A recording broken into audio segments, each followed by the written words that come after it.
പ്രിയപ്പെട്ട KN, ഇന്ന് മെയ്ദിനമായിട്ട് പോലും തിരക്കുകൾ ഉണ്ടായിട്ടും സ്വാമിജിയുടെ പ്രസംഗം കേൾക്കണമെന്ന് മനസ്സിലാക്കിക്കൊണ്ട് KN ഇവിടെ ഇരിക്കുകയാണ്. അതുകൊണ്ട് എല്ലാവരും സൗഹൃദത്തോടു കൂടി ശ്രമിക്കുക. പ്രിയപ്പെട്ട സ്വാമിജിയെ സദസ്സിനെ അഭിസംബോധന ചെയ്യാൻ വേണ്ടി വളരെ സ്നേഹപൂർവ്വം ഞാൻ ക്ഷണിക്കുന്നു.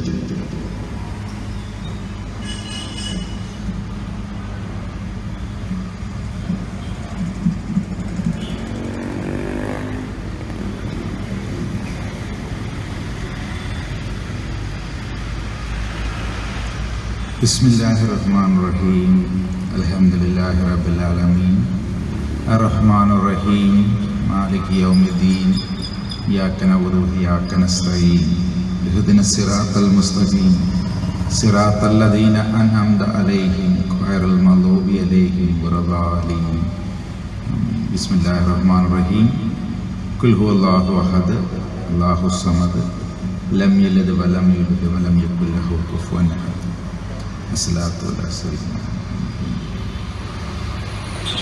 അസ്സലാമു അലൈക്കും വറഹ്മത്തുള്ളാഹി. പ്രിയപ്പെട്ട എൻ്റെ സഹോദരന്മാരെ, സഹോദരിമാരെ, ഇന്നത്തെ ഒരു ദിവസത്തേക്ക് വേണ്ടി പഠിച്ചതല്ല എന്ന് നിങ്ങൾക്ക് ഏതായാലും മനസ്സിലായിട്ടുണ്ടാവും. ഇതെൻ്റെ ജീവിതത്തിൻ്റെ എല്ലാ ദിവസവും പ്രഭാതത്തിൽ ഉണരുമ്പോൾ എൻ്റെ ജീവിതഗന്ധിയായി വർഷങ്ങളായി ഉരുവിടുന്ന പ്രാർത്ഥനയാണ് സൂറത്തുൽ ഫാത്തിഹ. ബിസ്മില്ലാ എന്ന വാക്കിലൂടെയാണ്, ആ ഒരു മന്ത്രത്തോടു കൂടിയാണ് രാവിലെ എഴുന്നേൽക്കുന്നത്. ഭക്ഷണം കഴിക്കുമ്പോഴും വെള്ളം കുടിക്കുമ്പോഴും മരുന്ന് കഴിക്കുമ്പോഴും അത് പതിവാണ്.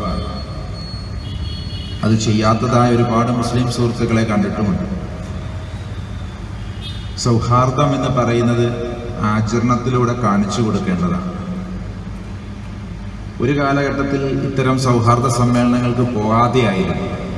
കാരണം ഒരു ചടങ്ങ് എന്നതിൻ്റെ അപ്പുറത്തേക്ക് സൗഹാർദ്ദങ്ങൾ നീളാത്തൊരു കാലഘട്ടം ഇതിൻ്റെ ഇടക്കാലങ്ങളിൽ നമുക്കുണ്ടായിരുന്നു. ഒരു ചടങ്ങ്, ഇങ്ങനെ ഒരു പരിപാടിയൊക്കെ നടത്തുമ്പോൾ വിവിധ കുപ്പായങ്ങളൊക്കെ ഇട്ട ആളുകളെയൊക്കെ വിരിച്ചു വരുത്തി ഞങ്ങളും സൗഹാർദ്ദത്തിൻ്റെ ആളുകളാണ് എന്നറിയിക്കുന്ന ഒരു പരിപാടികൾ എല്ലാ മതത്തിലും ഒരു കാലത്തുണ്ടായിരുന്നു.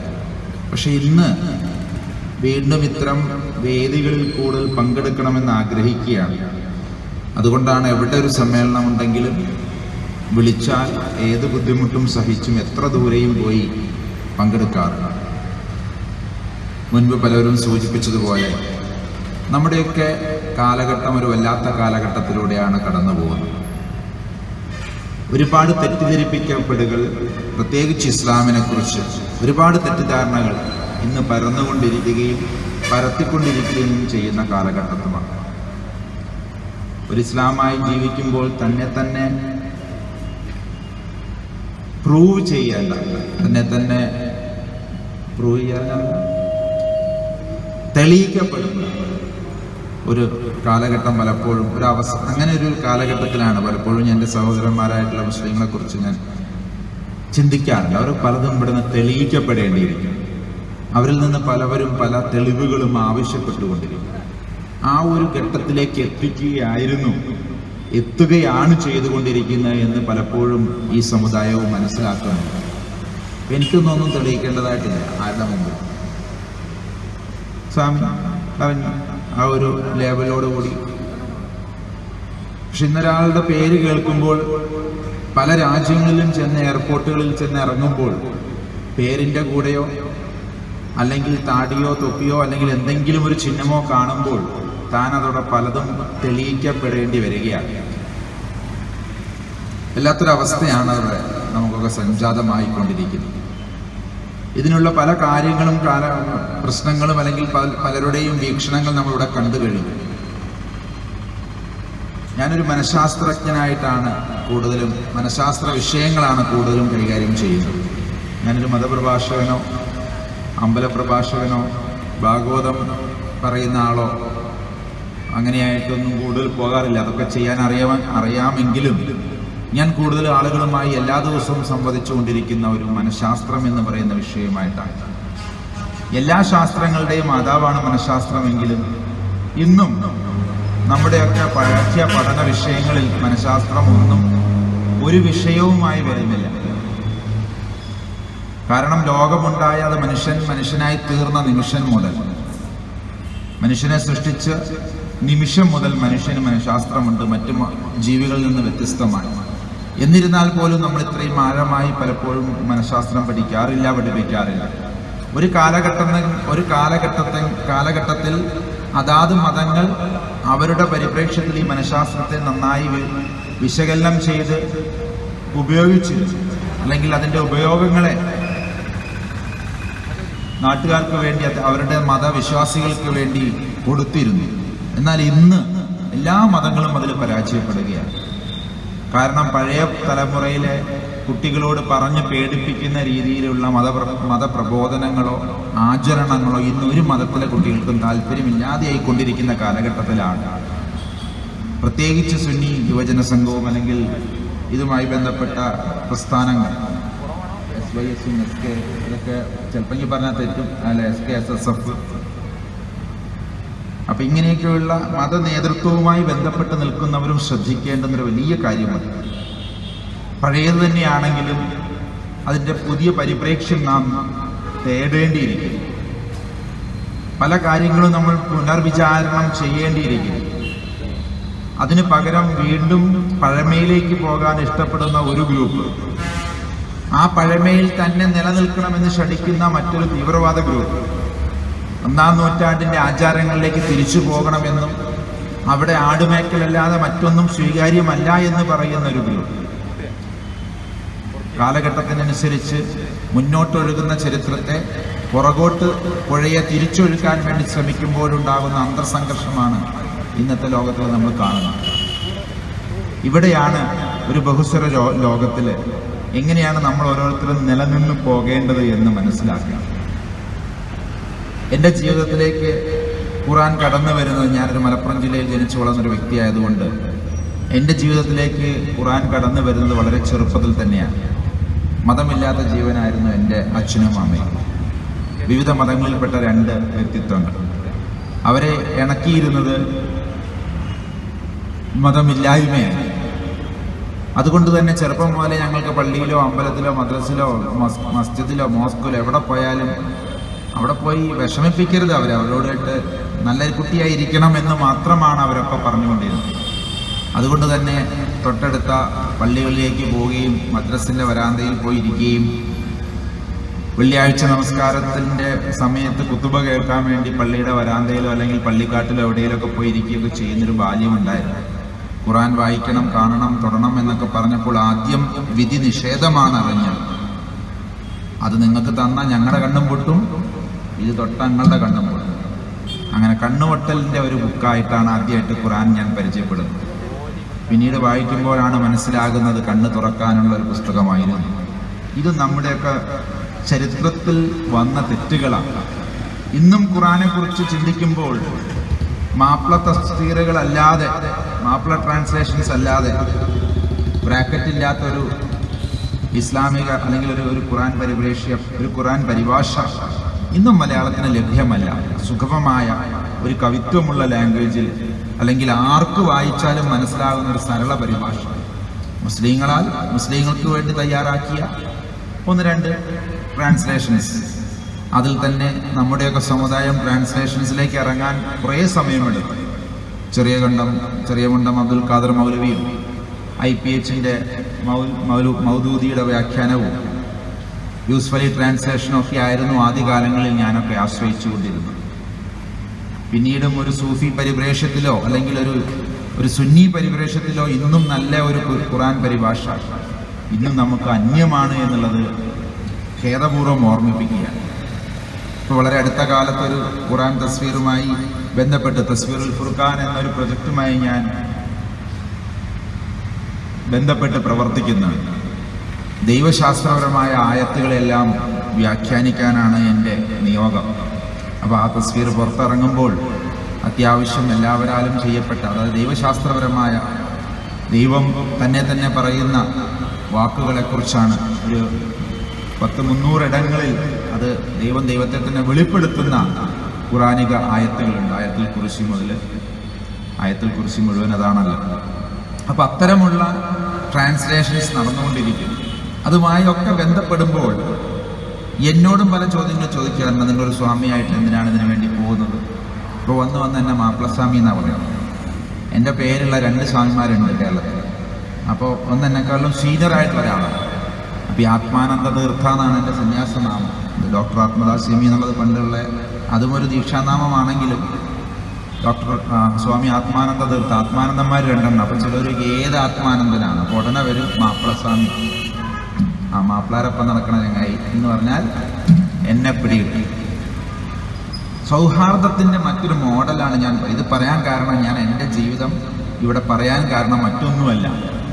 സൗഹാർദ്ദത്തിൻ്റെ മോഡൽ എന്ന് പറയുമ്പോഴും പലപ്പോഴും നമ്മളൊന്നും സൗഹാർദ്ദത്തിലൊന്നും അല്ല എന്നുള്ളതൊന്ന് മനസ്സിലാക്കും. അതിൻ്റെ പേരിൽ നമ്മളെയൊക്കെ മാറ്റി നിർത്തുന്നവരുണ്ട്. ശുദ്ധി പോരാ, കണ്ട താണജാതിക്കാരെ കൂടെയും മാപ്പിളാരെ കൂടെയൊക്കെയാണ് കിടന്നുറങ്ങുക. എല്ലാ വീട്ടിലും പോയി കിടന്നുറങ്ങും, എല്ലാ വീട്ടിൽ നിന്നും ഭക്ഷണം കഴിക്കും. ഒരു സന്യാസിയായി കഴിഞ്ഞാൽ പലപ്പോഴും സ്വന്തം സമുദായത്തിലെ താഴ്ന്ന ജാതിക്കാരുടെ അല്ലെങ്കിൽ അത്തരം രീതികളിൽ നിന്ന് അവോയ്ഡ് ചെയ്യുന്ന ആൾക്കാർ ഇപ്പോഴും ഉണ്ട് ഈ കാലഘട്ടത്തിൽ. അപ്പോഴാണ് ജാതിയല്ലാത്ത ജാതികളുടെ കൂടെ ഒക്കെ എന്തിനാണ് നടക്കണമെന്ന് ചോദിക്കുകയും എപ്പോഴും എന്നോട് ചോദിക്കാറുണ്ട്. യൂട്യൂബിൽ അടിച്ചു കൊടുത്താൽ എൻ്റെയൊക്കെ എന്തെങ്കിലും കിട്ടുന്നുണ്ടെങ്കിൽ അത് ഖുർആനെക്കുറിച്ചുള്ള ക്ലാസ്സാണ്. അപ്പോൾ ചോദിക്കും വേദത്തെക്കുറിച്ചൊന്നും പറയാനില്ല, നിങ്ങളെന്താ ഞങ്ങൾക്കൊന്നും പറഞ്ഞു തരാത്തതെന്ന് ചോദിക്കും. അപ്പോൾ നിങ്ങൾക്ക് പറഞ്ഞു തരാൻ ഇഷ്ടംപോലെ ആളുണ്ടല്ലോ. അപ്പം ഇതിപ്പോൾ എന്തിനാ പറയണേന്ന് ചോദിച്ചു കഴിഞ്ഞാൽ എപ്പോഴും തോന്നാറുണ്ട്, ചെറുപ്പം മുതലേ ഉണ്ടായൊരു സൗഹൃദമാണ് ഖുർആനുമായിട്ട്. മറ്റു മതങ്ങളെ പഠിക്കാൻ വേണ്ടി ഏറ്റവും കൂടുതൽ ഞാൻ വായിച്ചിട്ടുള്ളത് എൻ്റെ 18 വയസ്സായപ്പോഴേക്കും 35 പ്രാവശ്യം ഞാൻ ഖുർആൻ വായിച്ചു. 28 പ്രാവശ്യത്തോളം ബൈബിള് വായിച്ചു. പിന്നെ മറ്റു മതഗ്രന്ഥങ്ങൾ ആവശ്യത്തിന് വായിച്ചിട്ടുണ്ട്. ഇപ്പം 42 വയസ്സാകാൻ പോകുന്നു അടുത്ത മാസം. ഈ 42 വയസ്സിൻ്റെ ഉള്ളിൽ എത്ര പ്രാവശ്യം ഇത് വായിച്ചു എന്നതിന് കണക്കില്ല. മറ്റേത് കണക്ക് വെച്ചുള്ള കണക്കാണ്. 35 പ്രാവശ്യം വായിച്ചു എന്നുള്ളതിന് എഴുതിയതിൻ്റെ തെളിവുണ്ട്, അതിനുശേഷം വായിച്ചതിന് തെളിവില്ല. എത്രയോ തവണ, അതിൻ്റെയൊക്കെ എത്രയോ ഇരട്ടി തവണ വായിച്ചതായിട്ട് ഓർക്കും. ഒരു ദിവസം പോലും ഈ വക ഗ്രന്ഥങ്ങളിൽ നിന്ന് എന്തെങ്കിലും ഒന്ന് പാരായണം ചെയ്യാതെ, സ്മരിക്കാതെ, ധ്യാനിക്കാതെ ഒരു ദിവസം പോലും ഇന്നും ജീവിതത്തിൽ പോകുന്നില്ല. ഇത്തരം ആളുകളുടെ എണ്ണം കൂടണമെന്നാണ് എൻ്റെ ആഗ്രഹം. ചെറുപ്പത്തിലൊക്കെ ഗുരുവിൻ്റെ അടുത്ത് വരാറുള്ള അബ്ദുൽ സമദ് സർദാനി സാഹിബിനെ ഓർക്കുമ്പോൾ എനിക്ക് അദ്ദേഹമൊക്കെ ചെറുപ്പത്തിലൊരു ആവേശമായിരുന്നു. ഞങ്ങൾ നല്ല വയസ്സ് വ്യത്യാസം ഉണ്ടാവും തോന്നും. അദ്ദേഹത്തിൻ്റെയൊക്കെ പ്രഭാഷണങ്ങൾ മറ്റു മതഗ്രന്ഥങ്ങളിലെ ശലകങ്ങൾ കയറി വരുമ്പോൾ അത്ഭുതത്തോടു കൂടിയിട്ടാണ് അത് കേട്ട് ചെറുപ്പത്തിലൊക്കെ കേട്ടിട്ടുള്ളത്. അദ്ദേഹമൊക്കെ പഠിക്കാൻ ശ്രമിച്ചതുപോലെ ശ്രമിക്കണമെന്ന് ആവേശമുണ്ടായത് അവിടെ നിന്നാണ്. പിന്നീട് സൂഫി പരിവേഷത്തിലേക്ക് വന്നപ്പോഴാണ് ഈ ഖുറാനിലൊക്കെ പറയുന്ന പോലുള്ള ചില കാര്യങ്ങളൊക്കെ അനുഷ്ഠിച്ചിരുന്നത് സൂഫി പാരമ്പര്യത്തിലുള്ളവരായിരുന്നു, അഹ്ലുൽ സുഫിൻ്റെ ആൾക്കാരായിരുന്നു എന്ന് മനസ്സിലാക്കാനായിട്ട് സാധിച്ചു. എന്തുകൊണ്ടോ അറിയില്ല, PhD പോലുള്ള അല്ലെങ്കിൽ റിസർച്ച് നടത്താൻ വേണ്ടിയൊക്കെ ഒരല്പസ്വല്പം അവസരങ്ങൾ ലഭിച്ചപ്പോഴും ആ ഒരു വിഷയവും സൂഫിസവും എനിയാഗ്രാമും എന്ന വിഷയം, ഒരു മനഃശാസ്ത്ര വിഷയമാണ് എനിയാഗ്രാം. അതും സൂഫിസവും തമ്മിലുള്ള ബന്ധമാണ് എനിക്ക് വിഷയീഭവിക്കാൻ, കൂടുതൽ പഠിക്കാനായിട്ട് ഞാൻ ആഗ്രഹിച്ചത്. വിധി അങ്ങനെയായിരുന്നു. അതിൻ്റെ ഭാഗമായി വിവിധ രാജ്യങ്ങളിലെ സൂഫി ഷെയ്ഖുമാരുടെ അടുത്തേക്ക് പല കബറുകൾ പല മഖാമിലേക്ക്, പല സ്ഥലങ്ങളിലേക്കും സിയാറത്ത് നടത്താനും ഒക്കെ ജീവിതത്തിൽ കഴിഞ്ഞിട്ടുണ്ട്. അതുകൊണ്ട് ഈ ഒരു വിഷയം ഒരുപക്ഷെ വളരെ ആത്മാർത്ഥതയോടുകൂടി ഹൃദയസ്പർശമായി അവതരിപ്പിക്കാൻ എനിക്ക് കഴിയും, അല്ലെങ്കിൽ എനിക്കതിൻ്റെ വക്താവാൻ കഴിയുമെന്നൊരു ഉറപ്പോട് കൂടിയിട്ടാണ് ഞാനിവിടെ നിൽക്കുന്നത്. ഇതൊന്നും ചെയ്യണമെന്ന് എന്നോട് ആരും ആവശ്യപ്പെട്ടിട്ടില്ല. ഒരു മനഃശാസ്ത്ര ക്ലാസ്സുകൾ കഴിയുമ്പോൾ, ഒരു ദിവസത്തെ ക്ലാസ് കഴിയുമ്പോൾ റസൂലുള്ളാഹിയെക്കുറിച്ച് ഒരു 10 ഉദാഹരണമെങ്കിലും അതിൽ വന്നിരിക്കും. മറ്റു മതപ്രവാചകന്മാരെ പറയുന്നതിലും അപ്പുറം ചിലപ്പോഴെല്ലാം അത് ആൾക്കാർ ചോദ്യം ചെയ്യാറില്ല. ഈ ക്ലാസ്സും റസൂലുള്ളാഹിയായിട്ട് എന്താ ബന്ധം? ഞാൻ എന്തെങ്കിലും ഒരു ബന്ധം ഉണ്ടാക്കണം നമ്മൾ. എന്തിനാണ്? കാരണം തെറ്റിദ്ധരിപ്പിക്കപ്പെടുന്ന ഒരു കാലഘട്ടത്തിലാണ്. എനിക്ക് മനസ്സിലായത് പോലും എനിക്ക് മനസ്സിലായത്ര പോലും പലപ്പോഴും ഇസ്ലാമിനെ കുറിച്ച് അതിൻ്റെ അനുയായികൾക്ക് മനസ്സിലായിട്ടില്ലേ എന്ന് തോന്നുന്ന ചില സമയങ്ങളും സന്ദർഭങ്ങളും എനിക്കുണ്ടായിട്ടുണ്ട്. ഇതിൽ നിന്നൊരു മാറ്റം വരണം. സൗഹാർദ്ദം എന്ന് പറയുന്നതും സൗഹാർദ്ദത്തിൻ്റെ അപ്പുറം ഒരു സഹിഷ്ണുതയുണ്ട്. ആ സഹിഷ്ണുത പോലും ഇത് നമ്മൾ കൈവിട്ടു പോവുകയാണ്. ഒരു കാര്യം ആലോചിക്കണം, ബീവറേജിൽ ക്യൂ നിൽക്കുന്നവരുടെ സഹിഷ്ണുത ഞാൻ എപ്പോഴും ശ്രദ്ധിക്കാറുണ്ട്. എന്തോ ഒരു എല്ലാവരുടെ ലക്ഷ്യം ഒന്നാണ്, എല്ലാവർക്കും സാധനം കിട്ടണം. അത് തല്ലും പൊടിയും ബഹളം ഉണ്ടാക്കിയ കാര്യം നടക്കില്ല. എല്ലാം അൽക്കുലത്തായിട്ട് പോകും. പോലീസ് വന്ന് ആട്ടും, പിന്നെ ആകെ പ്രശ്നമാവും. കിട്ടിയവൻ്റെത് പൊട്ടും, ഇനി പൊട്ടാനുള്ളവൻ്റെ കിട്ടാനുള്ളവർക്ക് മുട്ട് പൊട്ടും. അതുകൊണ്ട് ആകെ പ്രശ്നമാണ്. അവിടെ സഹിഷ്ണുതയും സമാധാനവും സൗഹാർദ്ദവും ഉണ്ടെങ്കിലേ പറ്റൂ. ഞാനിങ്ങനെ നോക്കി നിന്നിട്ടുണ്ട്, പലതും പഠിക്കാണ്ട് ഈ കളുടിയന്മാരെ കയ്യിൽ. നമ്മുടെ മതങ്ങളിലൊന്നുള്ള പല ആളുകൾക്കും ഇതിൻ്റെ ഒരു 10-ൽ അംശം സഹിഷ്ണുതയോ സാഹോദര്യമോ അല്ലെങ്കിൽ സമാധാനമോ നമുക്ക് കാണാനില്ല. എന്താ കാരണം? എല്ലാവർക്കും സാധനം കിട്ടണം, എല്ലാവർക്കും ലക്ഷ്യമുണ്ട്, എല്ലാവർക്കും ഒരു ലക്ഷ്യമുണ്ട്. ദൈവം അല്ലെങ്കിൽ ഈശ്വരൻ അല്ലെങ്കിൽ മറുലോകം അല്ലെങ്കിൽ പരലോകം എന്ന് പറയുന്നൊരു ഒരു ലക്ഷ്യമുണ്ടെങ്കിൽ അതിലേക്ക് ശാന്തമായി തൻ്റെ ഊഴം കാത്തു നിൽക്കുന്ന ഒരു ബീവറേജുകാരൻ്റെ അല്ലെങ്കിൽ ബീവറേജുകാരൻ്റെ മുമ്പിൽ കാത്തു നിൽക്കുന്ന ആ ഒരു വെള്ളമടിക്കാരൻ്റെ ഒരു സഹിഷ്ണുത പോലും ഇന്ന് മതങ്ങൾ കാണിക്കുന്നില്ല. തനിക്കിഷ്ടമുള്ളത് തൻ്റെ ഇഷ്ടമുള്ളതുപോലെ തന്നെ പ്രകടിപ്പിക്കാനും ശീലിക്കാനും അർഹതയുണ്ടെങ്കിൽ അത് മറ്റുള്ളവർക്കുമുണ്ട് എന്ന് എന്തുകൊണ്ടാണ് നമ്മൾ മനസ്സിലാക്കുക? എനിക്കത് തിന്നാനും തിന്നാതിരിക്കാനുമുള്ള അവകാശമുള്ളതുപോലെ തന്നെ മറ്റൊരാൾക്കും അത് തിന്നാനും തിന്നാതിരിക്കാനുമുള്ള അവകാശം അവനുമുണ്ട് എന്ന് എന്തുകൊണ്ട് മനസ്സിലാക്കുന്നില്ല? ഏതെങ്കിലും ഒരു മൃഗത്തിൻ്റെ മാംസം ഭക്ഷിക്കുന്നു എന്നതിൻ്റെ പേരിൽ മാത്രം ഇവിടെ വേട്ടയാടപ്പെടുകയും കൊല്ലപ്പെടുകയും തൂക്കിക്കൊല്ലപ്പെടുകയും അടിച്ചു കൊല്ലപ്പെടുകയും ചെയ്യുന്നവരുടെ എണ്ണത്തിൽ കുറവല്ല വരുന്നത്. എന്താണ് ഇതിൻ്റെയൊക്കെ കാരണം? ആരാണ് ഇതിനൊക്കെ തുടക്കം കുറിക്കേണ്ടത്? എവിടെയും പ്രകോപനപരമായി സംസാരിക്കാൻ നമുക്ക് ആരാണ് അധികാരം തന്നിരിക്കുന്നത്? 1-2 കാര്യങ്ങളാണ് എനിക്ക് ഇതിൻ്റെ പേരിൽ പറയാനുള്ളത്. ഒന്ന്, മനഃശാസ്ത്രപരമായ വീക്ഷണത്തിൽ ഒരു പ്രത്യേകതരം വ്യക്തിത്വത്തിനുടമകളാണ് വർഗീയവാദികളായിട്ട് മാറുന്നത്.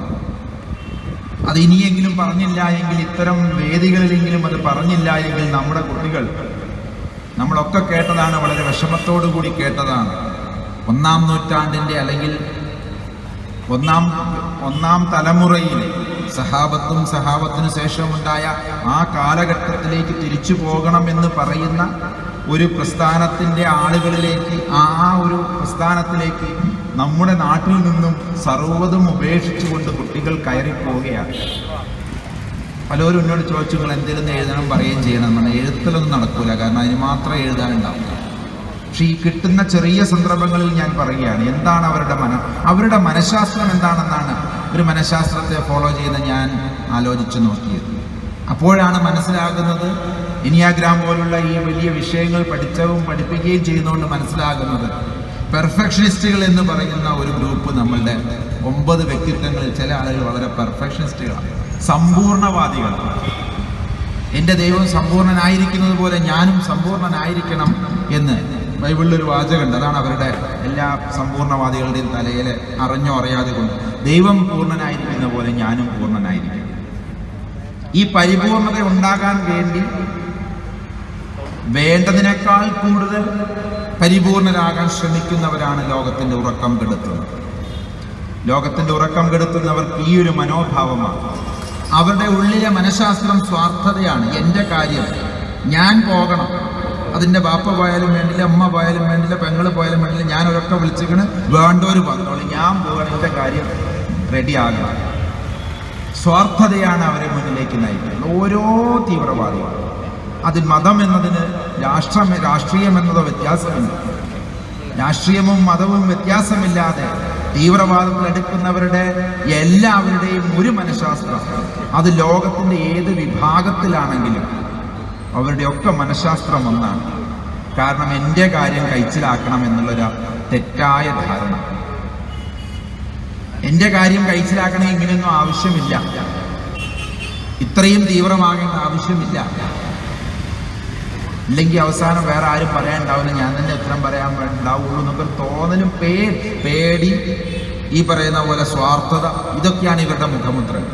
മാത്രമല്ല ഇവരിൽ നിന്ന് എന്താണ് വരുന്നത്? ദേഷ്യമാണ് വരുന്നത്. എങ്ങനെയാണൊരു സാധകൻ, എങ്ങനെയാണൊരു മുസ്ലിം, എങ്ങനെയാണൊരു നല്ല ക്രിസ്ത്യാനി യേശുവിനെ അനുഗമിക്കുന്ന ഒരാൾ, എങ്ങനെയാണ് ഇസ്ലാമിൽ നിൽക്കുന്ന ഒരാൾക്ക് മറ്റുള്ളവരോട് ദേഷ്യം തോന്നുക? അത് സ്ഥാപിച്ച അല്ലെങ്കിൽ അതിൻ്റെ പ്രയോക്താവായി വന്ന റസൂലുള്ളാഹിയോ അദ്ദേഹത്തിൻ്റെ സഹാബത്തിലുള്ള ആരും തന്നെ കോപത്തെ ആയുധമാക്കിയിരുന്നു. എത്രയോ പ്രാവശ്യം അദ്ദേഹം സ്ഥിരമായി നടന്നു പോകുന്ന വഴിയിൽ അടിക്കൂട്ടുമായി നിന്ന ആ യഹൂദ വനിതയുടെ അഭിഷേകം കഴിയുമ്പോഴും റസൂലുള്ളാഹി ഒരിക്കൽ പോലും കോപിച്ചതായിട്ട് ഞാൻ ചരിത്രത്തിൽ വായിച്ചിട്ടുണ്ട്.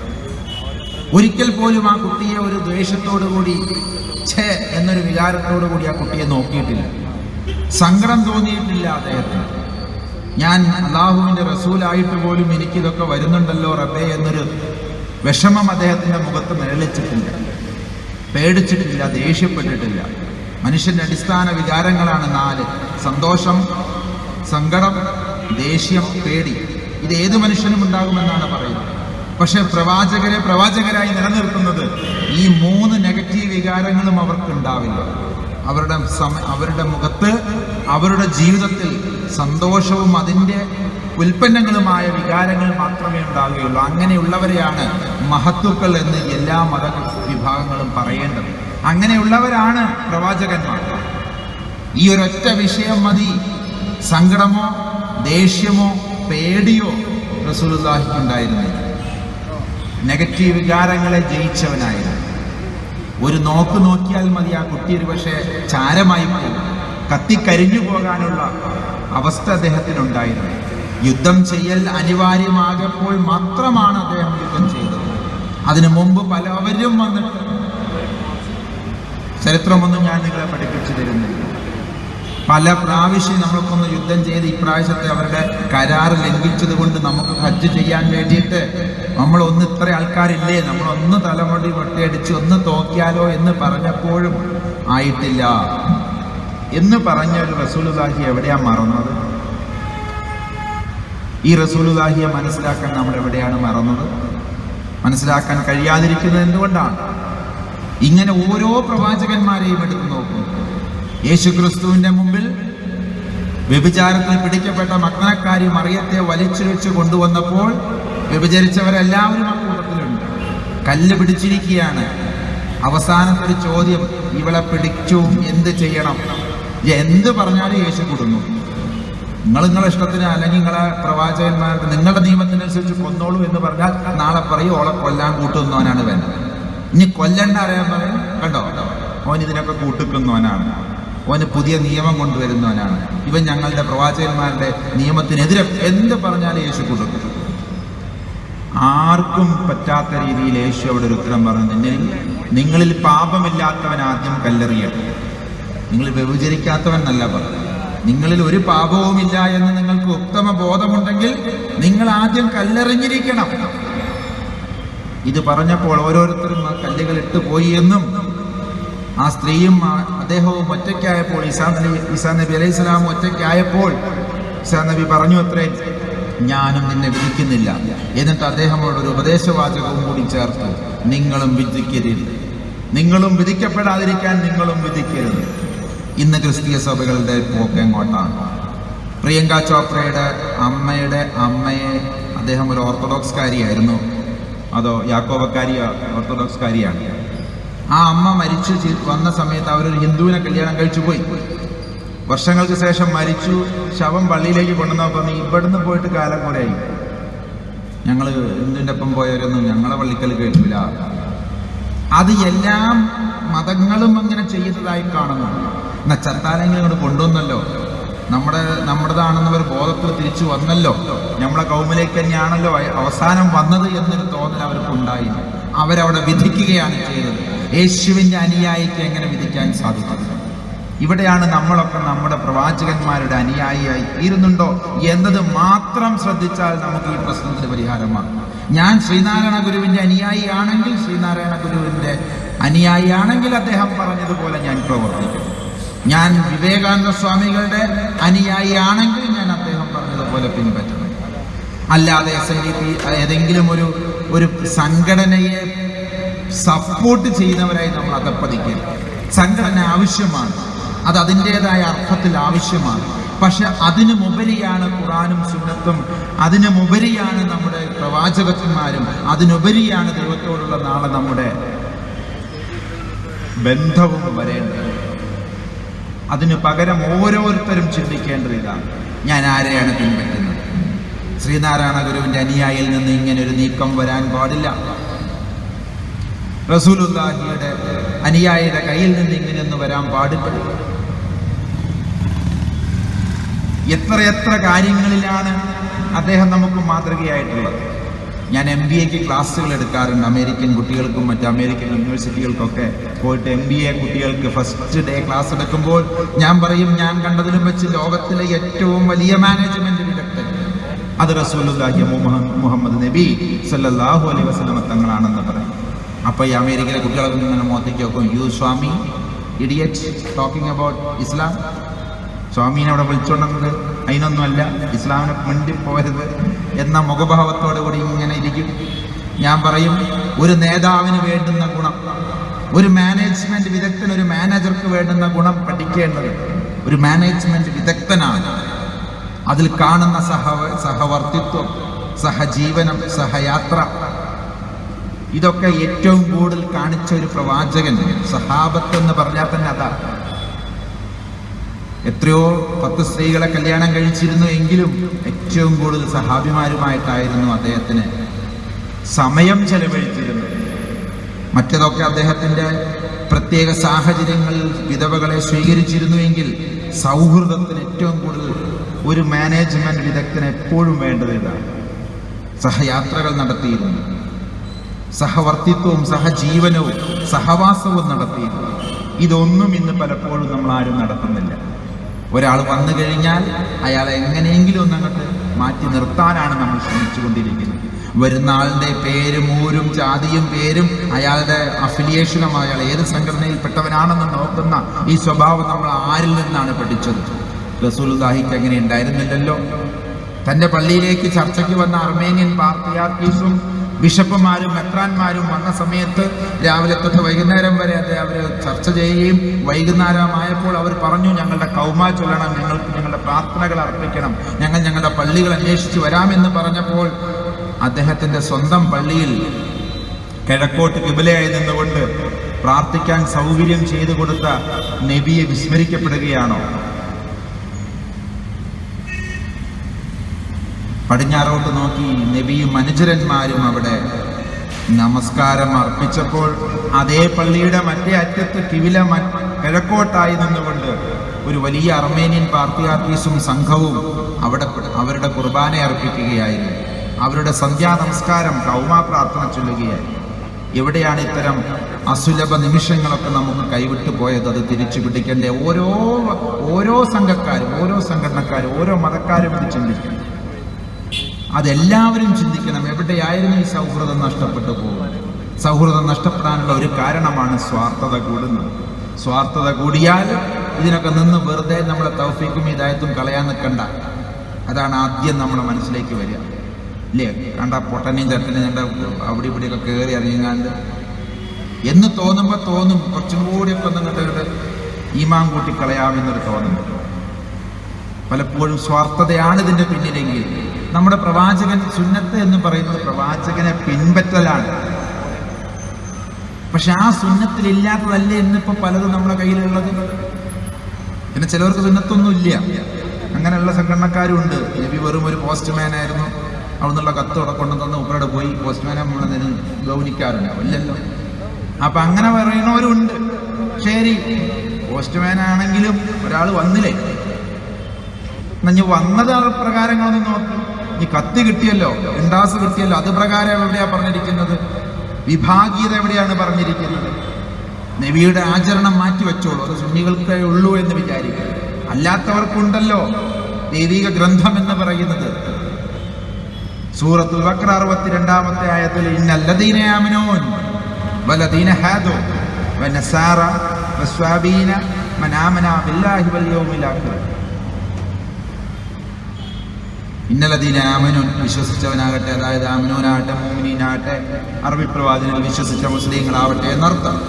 വല്ലദീന ഹാദു യഹൂദനാവട്ടെ, വനസാറ നസ്രാണിയാകട്ടെ, വസ്വാവീന സാബിയന്മാരാകട്ടെ, അതായത് മറ്റേത് അൽക്കുൽത്ത് പരിപാടി അൽക്കുൽത്ത് ആൾക്കാരും ആയിക്കോട്ടെ, ചെറു ചെറു മതങ്ങളാണ് അവിടെ ഉദ്ദേശിക്കപ്പെട്ടത്. ഇത്തരത്തിലുള്ള ആര് തന്നെയും ആയിക്കോട്ടെ, ഫലഹും അജ്റഹും ഇൻദ റബ്ബിഹിം, റബ്ബിൽ നിന്ന് നിശ്ചയമായും അവർക്ക് പ്രതിഫലമുണ്ട്. ലാ ഖൗഫുൻ അലൈഹിം, ഒരു പേടിയും പേടിക്കണ്ടെന്നാണ്. എനിക്കൊക്കെ ആ ഒറ്റ ആയത്തിൽ ഭയങ്കര വിശ്വാസമാണ്.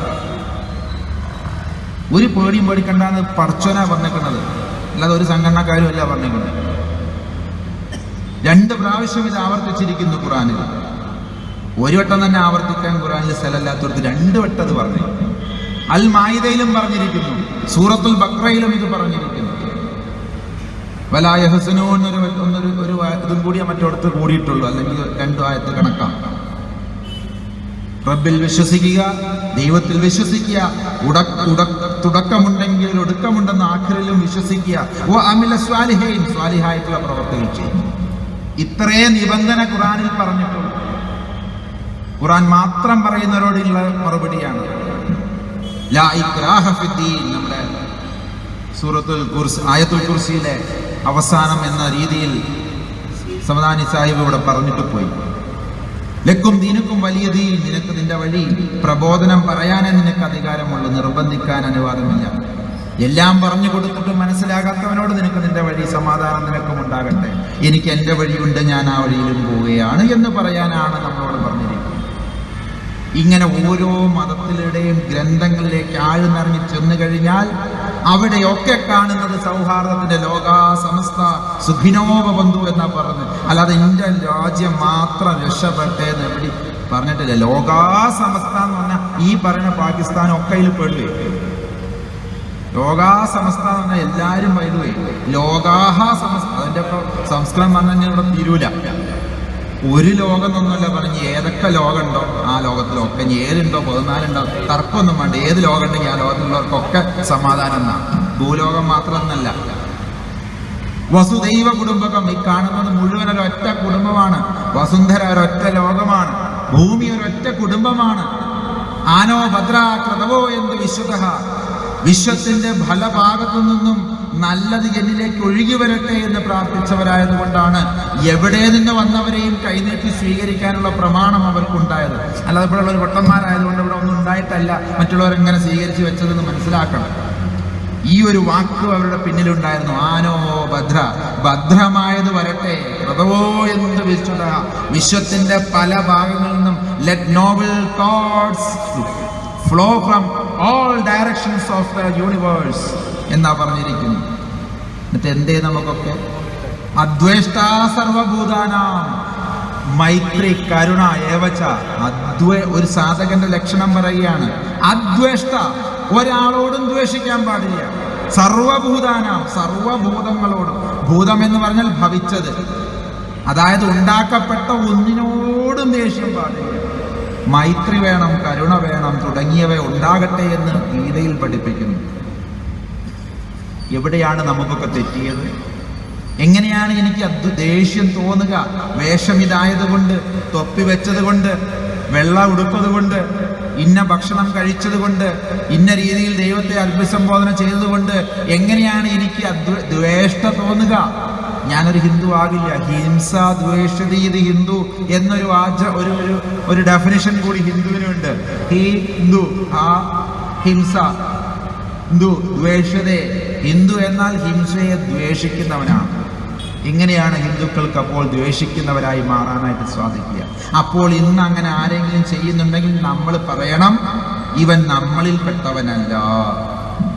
അതുപോലെ തന്നെ ഓരോ സംഘടനക്കാരും അവരവരുടെ അംഗസംഖ്യ കുറഞ്ഞാലും പറയണം ഇത് ഞങ്ങളിൽപ്പെട്ടവനല്ല, ഇത് നബിയെ പറയിപ്പിക്കാൻ ഇറങ്ങിയ ജാതികളാണ്, ഇത് ഞങ്ങളിൽപ്പെട്ടവനല്ല എന്ന് പറയാൻ കഴിയണം.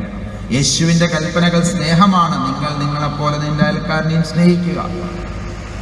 ഇത് പ്രാവർത്തികമാക്കാത്തവരാരും തന്നെ യേശുവിൻ്റെ അനുയായികളല്ല എന്ന് ഓരോ സംഘടനക്കാരും അവരും പറയണം. നിന്നെപ്പോലെ നിന്റെ അയൽക്കാരനെ സ്നേഹിക്കാത്തവൻ നീ നീ ഭക്ഷിക്കുമ്പോൾ ഏഴ് അയൽവക്കം നോക്കി തിന്നണമെന്ന് പറയുന്ന പ്രവാചകന്റെ വിധി അനുസരിക്കാത്തവൻ നമ്മളിൽപ്പെട്ടവനല്ല. ഇതായിരിക്കണം ഇത്തരം സമ്മേളനങ്ങളിൽ പറയപ്പെടേണ്ടത്. ഇതായിരിക്കണം ഇത്തരം സമ്മേളനങ്ങളിൽ പറയേണ്ടത്. ഇന്നത്തെ തീം ഇതായതുകൊണ്ട് പറയുകയാണ്, സൗഹാർദ്ദത്തിന്റെ മലയാളം മാത്രം. ഒരുപാട് പേരെ പഴയ കാലങ്ങളിൽ പോന്നുനായരെയും നമ്മുടെ മമ്പർത്തങ്ങളെയും ഒക്കെ വെച്ചുകൂടെ പറഞ്ഞു. നമ്മുടെ ഓരോ ഗ്രാമങ്ങളിലും ഉണ്ടായിരുന്നു ഇത്തരം ആളുകൾ. സൗഹൃദത്തിന്റെ എൻ്റെയൊക്കെ ചെറുപ്പത്തിൽ ഒന്നാമത് മതമില്ലാത്ത വീടായതുകൊണ്ട് ഞങ്ങൾക്ക് എല്ലാ ആഘോഷങ്ങളും ഉണ്ടായിരുന്നു. ക്രിസ്മസ് ഉണ്ടായിരുന്നു, ഈസ്റ്റർ ഉണ്ടായിരുന്നു, ദുഃഖവെള്ളി ഉണ്ടായിരുന്നു, വിഷുവിന് കണിവെക്കും, പെരുന്നാളും ഉണ്ടാക്കും. അപ്പം എൻ്റെ വിചാരം എല്ലാവരും ലോകത്തിലൊക്കെ ഇങ്ങനെ തന്നെയാണ്. അതായത് എല്ലാം. അപ്പം എൻ്റെ അച്ഛൻ്റെ ന്യായീകരണം എന്താണെന്ന് വെച്ച് കഴിഞ്ഞാൽ, ഉണ്ടാക്കി തിന്നാൻ പറ്റുന്ന ഓരോ അവസരം കളയണ്ട, അതും അവരുടെ രീതിയിൽ ഉണ്ടാക്കുക. അപ്പോൾ പെരുന്നാൾ ആഘോഷിക്കുന്നത് പിന്നെ അവിയൽ വെച്ചിട്ടൊന്നുമല്ല, നല്ല ബിരിയാണി ഇറച്ചിയൊക്കെ തന്നെ വെച്ചിട്ടാണ്. എന്നാൽ ഓണം ആഘോഷിക്കുന്നത് അതിൻ്റെതായ 23 കൂട്ടം കറികളോട് കൂടിയിട്ടാണ്. ചില സമയങ്ങളിൽ ഞാൻ ചെറുപ്പത്തിൽ കണ്ടിട്ടുണ്ട്, എൻ്റെ വീടിൻ്റെ ചുറ്റുമുള്ളവർ ഒക്കെ മുസ്ലിങ്ങളാണ്. അവരുടെയൊക്കെ വീട്ടിലെ ആൺസന്തതികൾ, ആൺപ്രജകൾ പള്ളിയിലേക്ക് പോകുമ്പോൾ ഇവരെല്ലാവരും കൂടി, എൻ്റെ അമ്മയും അടക്കമുള്ളവർ എൻ്റെ വീട്ടിലോ അവരുടെ വീട്ടിലോ ഒന്നിച്ചുകൂടി നെയ്ച്ചോറും കോഴിയിറച്ചി ഉണ്ടാക്കി ഇങ്ങനെ കഴിഞ്ഞ് തിരിച്ചു വരുമ്പോൾ, പെരുന്നാൾ നമസ്കാരം കഴിഞ്ഞ് തിരിച്ചു വരുമ്പോൾ ഞങ്ങളത് ഒന്നിച്ചിരുന്ന് കൊണ്ടിട്ടുണ്ട്.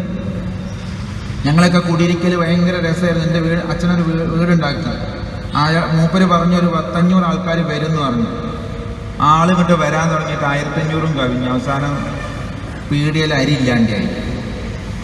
കാരണം അതായിരുന്നു സൗഹാർദ്ദം. എല്ലാവരും പറഞ്ഞു, ഓൻ വിളിക്കാൻ പറഞ്ഞതേക്കാരം, വിളിക്കാൻ പറഞ്ഞതാണ്, അല്ലാതെ ഓൻ നമ്മളെ വിടൂല. നമ്മളേൽ വരുന്ന ആളല്ലേ നമ്മൾ പോയിരിക്കണം. ഓന് 3 ആൺകുട്ടികളാണെങ്കിൽ നമുക്ക് കല്യാണത്തിനൊന്നും കൊടുക്കാൻ പറ്റൂല. ഇപ്പോഴെങ്കിലും പോയി എന്തെങ്കിലും ഒന്ന് സഹായിക്കുക എന്ന് പറഞ്ഞ് എൻ്റെ അച്ഛൻ അവസാനം ഇങ്ങനെ താടിക്ക് കൈ വെച്ചപ്പോൾ എന്താ വെച്ചാൽ, എങ്ങനെയാപ്പോൾ എവിടുന്നപ്പോൾ ഈ ആള് വരുന്നത്? രാവിലെ തുടങ്ങിയ ബിരിയാണി വെപ്പ് വൈകുന്നേരം 12 മണിയായിട്ട് അവസാനിക്കുന്നില്ല. കേട്ടോര് അറിഞ്ഞു വരിക. അത്തരം സൗഹാർദ്ദങ്ങൾ എവിടെയാണ് നഷ്ടപ്പെട്ടു പോകുന്നത്? ഇത് പറഞ്ഞതുപോലെ അമേരിക്ക ആണെങ്കിലും സാമ്രാജ്യ ശക്തിയാണെങ്കിൽ ആരാണെങ്കിലും ഇതിനെ കണ്ടുപിടിച്ച് പുറത്തേക്ക് ഇറക്കി തന്നെ പറ്റൂ. എന്താണ് ഇതിന്റെ ഫാക്ടേഴ്സ് നമ്മൾ എല്ലാവരും കൂടി ചിന്തിക്കണം. രാഷ്ട്രീയം അറിയുന്നവർ അത് പറയണം. എനിക്കറിഞ്ഞുകൂടാ, ഞാൻ അതിലെത്ര മീമാംസകനല്ല. എനിക്കറിയാവുന്നത് ഇതൊക്കെയാണ്. ഇതിൽ ഞാൻ പറയുന്നു, ഒരു മതവും ഇതിനെ അംഗീകരിക്കില്ല. തീവ്രവാദ സ്വഭാവത്തെ ഒരു മതവും അംഗീകരിക്കുന്നില്ല. ഒന്നാമത്തെ പോയിന്റ് ഞാൻ പറഞ്ഞത്, നമ്മുടെ മനഃശാസ്ത്രത്തിന്റെ ഒരു പ്രശ്നം. കൂടുതൽ തീവ്രവാദികൾ ആകുന്നത് കൂടുതൽ സ്വാർത്ഥരാണ്. രണ്ടാമത് ഞാൻ നിങ്ങളോട് സൂചിപ്പിച്ചത്, അവനവന്റെ പ്രവാചകന്റെ, അവനവന്റെ നബിമാരുടെ, അവനവന്റെ ഗുരുക്കന്മാരുടെ അനുയായി ആകുന്നതിന് പകരം വെറും അവരുണ്ടാക്കിയ സംഘടനയുടെ സപ്പോർട്ടേഴ്സായിട്ട് മാറരുത്. സപ്പോർട്ടിങ് എന്തിനേറെ ഇന്ന് നല്ല കമ്മ്യൂണിസ്റ്റ് പാർട്ടിയിൽ പോലും സപ്പോർട്ടേഴ്സേ ഉള്ളൂ, അനുയായികൾ കുറഞ്ഞു വരികയാണ്. ഒരു കാലത്ത് അതിനു വേണ്ടി ചൂടും ചോരയും കൊടുത്ത് വാരിക്കുന്തവും ഈ പറഞ്ഞ പോലെ പലതിനും വേണ്ടി മുന്നോട്ട് നിന്ന് അവനവനു വേണ്ടിയല്ലാതെ മറ്റുള്ളവർക്ക് വേണ്ടി ചുടുരക്തം ഊറ്റിക്കൊടുത്ത് കുലം വിട്ടുപോയ എത്ര രക്തസാക്ഷികളുണ്ടായിരുന്നു. ഇന്ന് സ്വാർത്ഥതയാ. വരുന്നതിന് പിരികൊടുത്ത് ശരി ഉപദ്രവിക്കരുത് എന്നാണ് അതിൻ്റെ അർത്ഥം. പേടി കൊണ്ടാ കൊടുക്കുന്നത്. പലപ്പോഴും അനുയായ കുട്ടികളുടെ എണ്ണം കുറയുക. ഒരു കാലത്തൊക്കെ കുട്ടികൾ, ഞങ്ങളുടെയൊക്കെ കാലത്ത് ഞങ്ങൾക്കറിയാം, ഞങ്ങളുടെയൊക്കെ രാഷ്ട്രീയ പ്രവർത്തനങ്ങൾ ഞാൻ ഒന്നിനും ഇടപെട്ടില്ലെങ്കിലും നന്നായി സൂക്ഷിച്ച് നിരീക്ഷിക്കുമായിരുന്നു. ഇന്ന് അങ്ങനെയൊന്നുമില്ല. സ്വാർത്ഥതകളുടെ എണ്ണം കൂടുകയാണ്. മറ്റുള്ളവർക്ക് വേണ്ടി സംസാരിക്കുന്ന ശരിയായ കമ്മ്യൂണിസ്റ്റുകാരുടെ, ഹ്യൂമാനിറ്റേറിയൻ വാദികളുടെ എണ്ണം കുറയുകയാണ്. അതിൻ്റെ അടിയിൽ എന്തെങ്കിലും ഒപ്പിക്കാൻ കഴിയുമോ എന്ന് നോക്കുന്നവരുടെ എണ്ണമാണ് കൂടുന്നത്. മതങ്ങളിൽ മാത്രമല്ല ഈ അപചയം ഉണ്ടാവുന്നത്. തൻ്റെ വർഗത്തിൽപ്പെടാത്ത, തൻ്റെ പാർട്ടിയിൽപ്പെടാത്തവരെ നിഷ്കരുണമില്ലാതെയാക്കുന്ന സ്വഭാവം ഒന്നാണ് ഇതിൻ്റെ എല്ലാം. രണ്ട് കാര്യങ്ങളാണ് എനിക്ക് പറയാനുള്ളത്. ഒന്ന്, അവനവൻ്റെ സ്വാർത്ഥത കൂടുമ്പോൾ ഇവിടെ പ്രശ്നങ്ങൾ കൂടും. മറ്റതൊന്ന്, തങ്ങളുടെ നേതാക്കന്മാരെ വിസ്മരിക്കുമ്പോൾ, അത് ഗുരുക്കന്മാരാകട്ടെ, നബിയാകട്ടെ, യേശുവാകട്ടെ, നാരായണ ഗുരുവാകട്ടെ, വിവേകാനന്ദനാകട്ടെ, ശങ്കരാചാര്യരാവട്ടെ, അത് കമ്മ്യൂണിസ്റ്റ് പാർട്ടിയുടെ നേതാക്കന്മാരാവട്ടെ, കോൺഗ്രസിലെ നേതാക്കന്മാരാവട്ടെ, സ്വന്തം നേതാക്കൾ കാണിച്ചു കൊടുത്ത വഴിയെ വിസ്മരിക്കുമ്പോൾ, അവരുടെ സുന്നത്ത് വിസ്മരിക്കപ്പെടുമ്പോൾ, അതാണല്ലോ പറയേണ്ടത്. അവരുടെ ചര്യ, നബി ചര്യ അല്ലെങ്കിൽ പ്രവാചക ചര്യ, ഗുരു ചര്യ, നേതാക്കന്മാരുടെ ചര്യ വിസ്മരിക്കപ്പെടുമ്പോൾ ഇങ്ങനെയാണ് ഒരു സഹാബിയുടെ ഒരു കഥ ഞാൻ ഓർത്തു പോവുകയാണ്. ഒരാൾ, സഹാബികളെല്ലാം കച്ചവടക്കാരായിരുന്നു. അദ്ദേഹം കച്ചവടം ചെയ്തു വൈകുന്നേരമായപ്പോൾ ഒരു യഹൂദൻ വന്നിട്ട് പറഞ്ഞു, ആ സാധനം എനിക്ക് വേണം. അപ്പോൾ അദ്ദേഹം എടുത്തു കൊടുക്കുന്നതിൻ്റെ മുമ്പ് പറഞ്ഞു, നിങ്ങൾക്ക് ഒരു ചെറിയ ഉപകാരം ചെയ്യാൻ കഴിയുമോ? കഴിയുമെങ്കിൽ അടുത്ത കടയിൽ പോയി ഇതേ സാധനം അവിടെ ഉണ്ട്, അവിടെ നിന്ന് വാങ്ങുമെന്ന് ചോദിച്ചു അത്. അപ്പം അദ്ദേഹം പറഞ്ഞു, എൻ്റെ എനിക്കുണ്ടെങ്കിൽ അണക്ക് തന്നാൽ പോലെ, മറ്റോന് കച്ചവടം ഉണ്ടാക്കണം എന്തിനാന്ന്, എൻ്റെ കച്ചവടത്തിനെന്തിനാ മറ്റോന് കൊടുക്കണമെന്ന്. അപ്പം പറഞ്ഞു, എനിക്ക് രാവിലെ മുതൽ അൽഹംദുലില്ലാ സുബ്ഹാനല്ലാഹ് നല്ല കച്ചവടം ഉണ്ട്, ഒരുപാട് ഞാൻ വിറ്റു. ആ വിറ്റതൊക്കെ അവിടെ ഇല്ലാത്ത സാധനങ്ങളാണ്. ഇപ്പോഴാണ് അവിടെ ഇവിടെയുള്ളൊരു സാധനത്തിന് ഒരാൾ വരുന്നത്. അവനാണെങ്കിൽ രാവിലെ തൊട്ട് വൈകുന്നേരം വരെ ഒരു കച്ചവടവും കിട്ടിയിട്ടില്ല. ഇന്ന് അവൻ്റെ കുടുംബം പട്ടിണിയാണ്. അവൻ്റെ അമ്മയ്ക്ക് കുഴമ്പ് വാങ്ങണം, അവൻ്റെ വീട്ടിൽ അവൻ ഇന്ന് കുട്ടികൾക്ക് ചോറ് കൊടുക്കണം, അവൻ്റെ വീട്ടിലും ചിലവുണ്ട്. അവനും ഒരു കുടുംബസ്ഥനാണ്, അവൻ്റെ വീടും സന്തോഷമായി പോകണം. ഒരു പക്ഷേ ഞാനൊരു പൈസ അദ്ദേഹത്തിന് കൊണ്ടുകൊടുത്താൽ വാങ്ങാൻ അദ്ദേഹത്തിൻ്റെ അഭിമാനം സമ്മതിക്കുമായിരിക്കില്ല. കാരണം ഞാനാണ് അവസ്ഥയിലെങ്കിൽ ഞാൻ വാങ്ങില്ല. പക്ഷെ അവിടെയുള്ള ഒരു വസ്തു ഉണ്ടെന്ന് എനിക്കറിയാം, അത് വാങ്ങിയാൽ അദ്ദേഹത്തിന് ഇന്നൊരു 10 റുപ്യ കിട്ടും ലാഭം. നിങ്ങൾ ദയവുണ്ടെങ്കിൽ അവിടുന്ന് വാങ്ങണം, നിങ്ങൾക്ക് നിർബന്ധമാണെങ്കിൽ അവിടെ തരികയും ചെയ്യാമെന്ന് പറഞ്ഞു. ആ യഹൂദൻ അടുത്ത കടയിൽ പോയി നോക്കിയപ്പോൾ അതൊരു യഹൂദന്റെ കടയാണ്. അദ്ദേഹത്തിന് അത്ഭുതം, ഇത് വാങ്ങിക്കൊണ്ടിരിക്കുമ്പോൾ, ഇത് പൊതിഞ്ഞുകൊണ്ടിരിക്കുമ്പോൾ അദ്ദേഹം പറഞ്ഞു, എങ്ങനെയാണ് ഒരു മനുഷ്യന് ഇത്രയും നന്നാവാൻ സാധിക്കുക? എന്ത് ആശയമാണ് ഇവനൊക്കെ ഫോളോ ചെയ്യുന്നത്? ഇവൻ ഏത് മതക്കാരനാണ്? ആരാണ് ഇവന്റെ നേതാവ്? ഏത് സംഹിതയാണ് ഇവൻ വിശ്വസിച്ചിരിക്കുന്നത്? ഇവന്റെ റബ്ബ് ഏതാണ്? ഇവന്റെ പേരെന്താണ്? കണ്ടു കഴിഞ്ഞിട്ട് ഇവനൊരു മനുഷ്യനാണോ അതോ മലക്കാണ്? എന്ത് ഞങ്ങളുടെയൊക്കെ കൂട്ടത്തിലെ മലക്കുകൾ വല്ലതുമാണോ എന്ന് തോന്നി അദ്ദേഹം മനസ്സുകൊണ്ട് തീരുമാനിച്ചു അത്രേ, ഇവൻ ഏത് മതമാണെങ്കിലും ഇന്ന് മുതൽ ഞാൻ ഇവന്റെ കൂടെയാ. അവിടെ ഒരു പ്രബോധനവും ദാവയും നടന്നിട്ടില്ല മക്കളെ.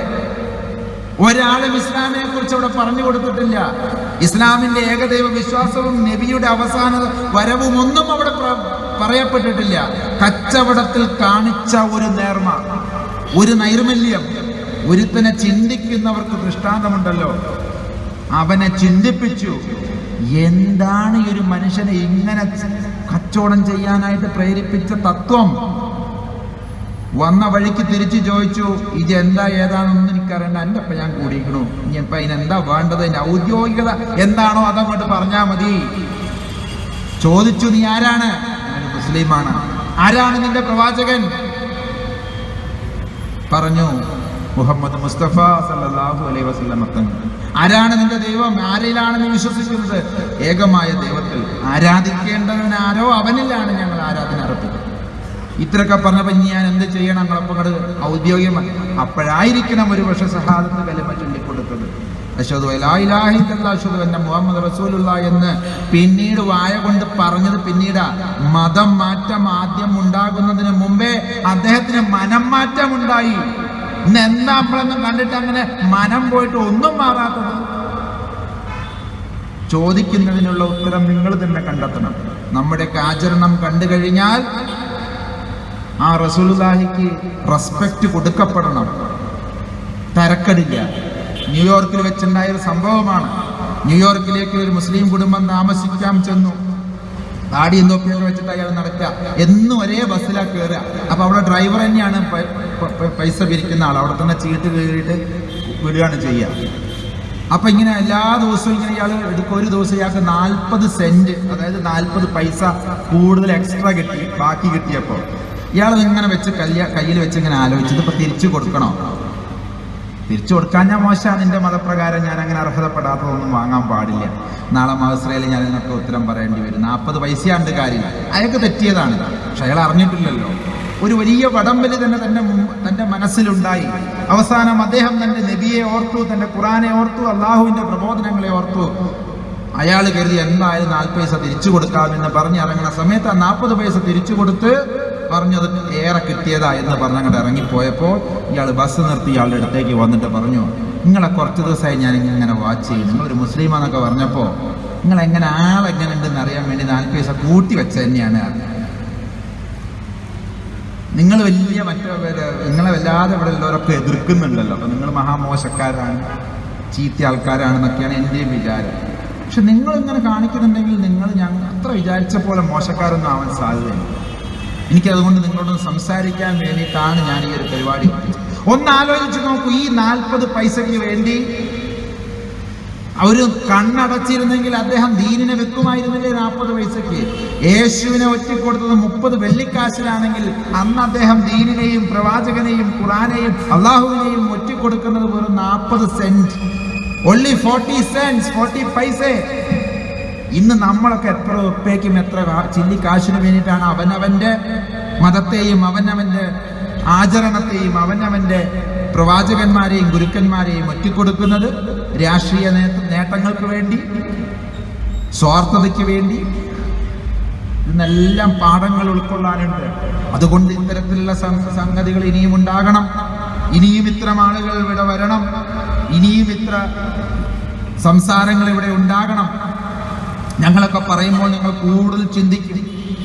കാരണം ഞങ്ങളൊക്കെ ഇത്രയധികം ഇതിൻ്റെ കൂടെ പോകുന്നതിന് ഒരു കാരണവുമില്ല. കാരണം ഇതിൻ്റെ നൈർമല്യവും സുഖവും കൊണ്ടൊക്കെ തന്നെ അതിങ്ങനെ ദിവസവും ഇതൊക്കെ ഇങ്ങനെ കേൾക്കുകയും പറയാം. എൻ്റെ എല്ലാ വിഷയങ്ങളിലും ഞാനത് പറയാറുണ്ട്. കാരണം ഇന്ന് പലപ്പോഴും എന്താണ് ഏതാണെന്നറിയാതെ ഇങ്ങനെ എന്തിൻ്റെയൊക്കെയോ ആടുകൾ പോണ പോലെ, മുമ്പിൽ ഒരാട് പോയാൽ ആടിൻ്റെ പിന്നാലെ എല്ലാവരും ആടുകളവിടെ പോയി. ആടുജീവിതമല്ല മനുഷ്യ ജീവിതം. ബുദ്ധിയുടെ, തെരഞ്ഞെടുപ്പിൻ്റെ, യുക്തിയുടെ, ധാർമ്മികതയിൽ കുറച്ചൊക്കെ ചിലപ്പോൾ സ്വാർത്ഥത പുലരില്ല. മറ്റുള്ളവർക്ക് വേണ്ടി ജീവിതം ബലി കഴിപ്പിച്ചത് മതമില്ലാത്തവനാണെങ്കിലും ഉള്ളവനാണെങ്കിലും അതിൽ ഞാൻ കാണുന്നത് അവൻ്റെ ധാർമ്മിക ബോധമാണ്. അത്തരം ധാർമ്മിക ബോധമുള്ളവരുടെ എണ്ണം മതമുള്ളവരിലും ഇല്ലാത്തവരിലും കുറഞ്ഞുകൊണ്ടുവരികയാണ്. ഇതൊരു ഓർമ്മപ്പെടുത്തലാകട്ടെ ഇന്നത്തെ സായാഹ്നം എന്നെനിക്ക് നിങ്ങളോട് പറയുകയാണ്. എന്നെ ശ്രവിക്കുന്ന അകലത്തും അകലെയും അടുത്തുമായി ശ്രവിക്കുന്ന ആരെങ്കിലും ഉണ്ടെങ്കിൽ മനസ്സിലാക്കുക, നമുക്ക് നമ്മുടെയൊക്കെ പ്രവാചകത്വത്തിലേക്ക്, നമ്മുടെയൊക്കെ പ്രവാചകന്മാരിലേക്ക്, ഗുരുക്കന്മാരിലേക്ക് ചേക്കേറേണ്ടതുണ്ട്. ആ മാതൃക സ്വീകരിക്കപ്പെടേണ്ടതുണ്ട്. നമ്മുടെ സ്വാർത്ഥത കുറയ്ക്കപ്പെടേണ്ടതുണ്ട്.